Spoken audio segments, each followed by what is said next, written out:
Welcome to the Academy of Hope podcast with Andre Norman, preparing you for life outside while you're inside. All right. You're not doing time alone. You have to change that dynamic. This is your time to not demonstrate, but to show you're on a new track. It's great to have you back for another episode of Academy of Hope. I am Dawn Freeman, the president and CEO of the Securus Foundation, a group dedicated to preparing directly impacted people and their families during their journey. This episode covers a lot of emotions and responses. Andre points out, and our foundation regularly sees, that the effect incarceration has on the family is very profound. It affects them in ways you might not even realize. And that's why we hope you'll do all you can to take advantage of all the resources you can to change your life for the better. As we're talking about reentry, we're going to look at it from the standpoint of your family, because you're not doing time alone. Your mother is hurting right now. Your siblings are feeling this. Your aunts and your cousins, they know you're not there for vacations. You know you're not there for Christmas. And if you have kids, they're definitely feeling it.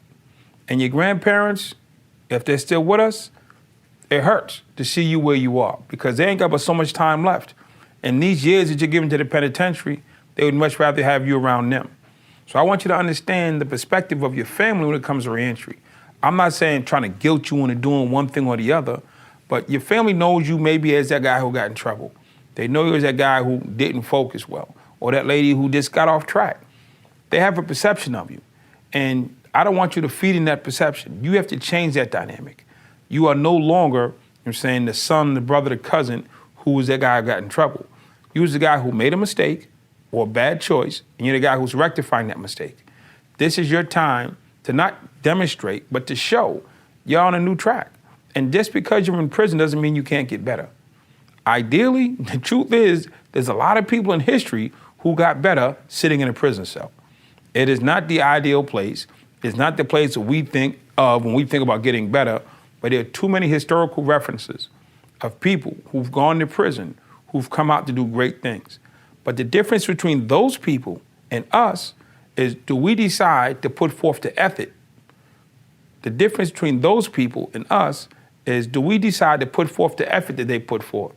All of these great people in history who've come from prisons put forth enormous effort. We will never become that great person by putting forth no effort. It doesn't work like that. So I need you to just say, hey, today's the day I'm gonna make my family better. Incarceration comes with a lot of shame, and it's life-changing when you begin to take personal responsibility for that. As you put forth the effort, organizations like the one I run are working hard to reduce the shame that comes with being justice involved.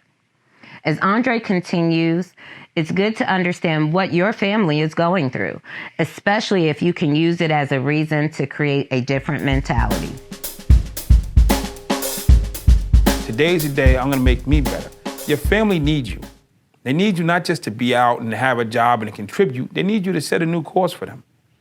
Most of our families are struggling in some form or fashion, and they need that light, they need that leadership. And this is your time to become that leader and to become the light for your family. So please, make the best use of your time.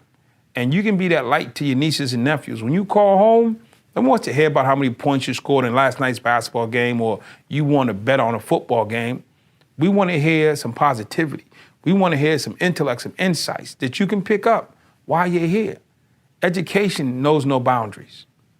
Reentry starts today. The one thing that you're going to come across during your bid is really simple. It's the Christmas phone call or the holiday phone calls. It's Thanksgiving, it's Christmas, it's whatever holiday. You're sitting in the penitentiary, you ain't doing nothing. So what do? You go to the phone, you pick up and you call home. Hey, Mom, Merry Christmas. Hey, Auntie, Happy Thanksgiving. And they do the phone shuffle. You start with your mom, she gives the phone to your brother, he gives the phone to your cousin, gives the phone to your sister, gives the phone to some niece and nephew you don't even know. The phone just bounces around and you're like saying a bunch of nothing because you're not really doing anything other than, hey, Merry Christmas, Merry Christmas, Merry Christmas. What are you doing? I'm sitting in jail. What are you doing? We're trying to have a good time, but you're calling us depressing us. So at the end of the day, the phone comes back to mom. She says, I love you. You hang up And you're more depressed than you were before you got on the phone. Because you realize you didn't really add anything to their Christmas. You more or less took away because you're not there. Your absence is hurting your family. Your absence is hurting your community. It's really hard to have, my mother used to have to sign papers with some state agency to come see her own baby. She raised me, she loved me, she grew me. Now she had to sign papers with somebody else to come see me. I never really understood how hard it was on my mom to see me in jail.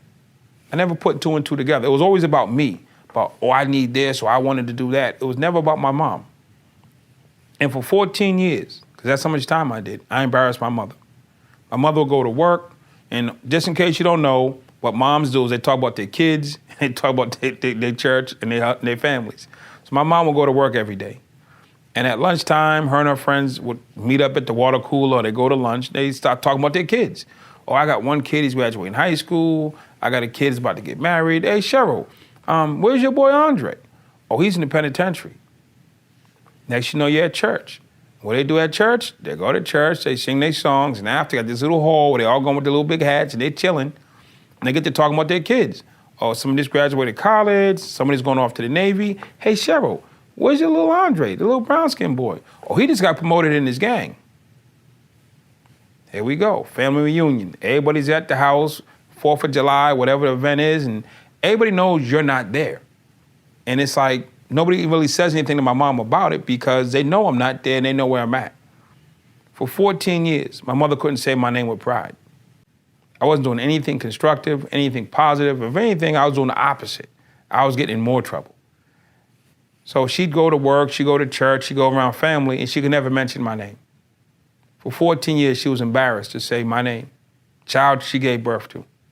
And I never once thought about the pain or the struggle that she had to go through. It was always about me. Is my canteen right? It's about me. Did you call the lawyer? It was always about me. It wasn't until I came home and I saw her on the other side of the wall that I saw the stress that I put in her life. And right now, I'm working, I'm doing great things, I'm helping people. And I'll say this, never again will that lady be embarrassed to say my name. I don't care if I'm an international speaker, if I work at the corner store. I'm gonna have a job and I'm gonna do right. Because when she goes to work, she doesn't care that I'm a global speaker or I work at a big university. She cares that I'm out, I'm doing positive things, and I'm reflecting her good name.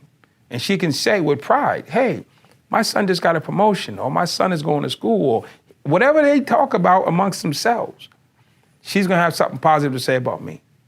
And for the rest of my days, and for the rest of her days, I'm gonna give her that. Because never again will I put that level of stress on her. And it's not just my mom. I got tons of relatives.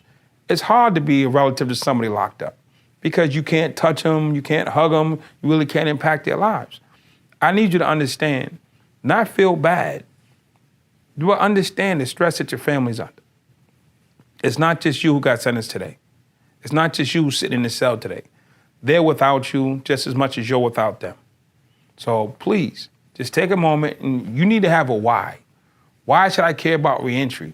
Because your mother cares. Why should I care about reentry? Because your kids care. Why should I care about getting and doing better? I should just be about me. That's selfish and it's short-sighted. It's super hard out there, and your family needs you. They need you to be positive, to be constructive. They need to see you in the best light that they can in this awful situation. So take a moment and just think about it. And never let your mother, your father, or anybody in your family be embarrassed to say your name. They gave you that name for a reason. They gave you that name because it means something, and you still mean something. So I need you to mean something to your own name and give it back to them. Every day, I get an opportunity to share a message with listeners like you that they matter. You may not yet believe that, but it's true. The truth is, whether you know it or not, every day we are all creating a legacy, and your past doesn't have to determine your future. It's not overnight, but you have the power to change your life and return to your families and communities, making a real difference. As Andre and our foundation has seen, things won't be perfect, but it's worth the change you're hopefully committed to making. Your family knows you to be one way. They have expectations, and low expectations in some cases of you. And you have to change that dynamic. You have to, in spite of what they believe you to be, be more, and do more. One of my hardest challenges, my biggest challenges, was my family knew me to be wild and crazy. So they expected the wild and crazy Andre. My girlfriend dated a stick-up kid. She loved me because I was a stick-up kid. I ran around with guns and I jumped in out of the cars and I was the life of the party. Now I'm coming home talking about being a completely different person. She liked what she liked. She wanted me to be that person, the exciting Andre. I didn't want to be exciting Andre anymore. I wanted to be a different type of exciting. And she wasn't in favor of that. So having to deal with family and relationships around who they expect you and know you to be. Your friends. You got friends inside who know you to be that guy, or know you to be a certain way. Now you're trying to add to that. You're not taking away. You have to see that you're adding, and it's going to take time.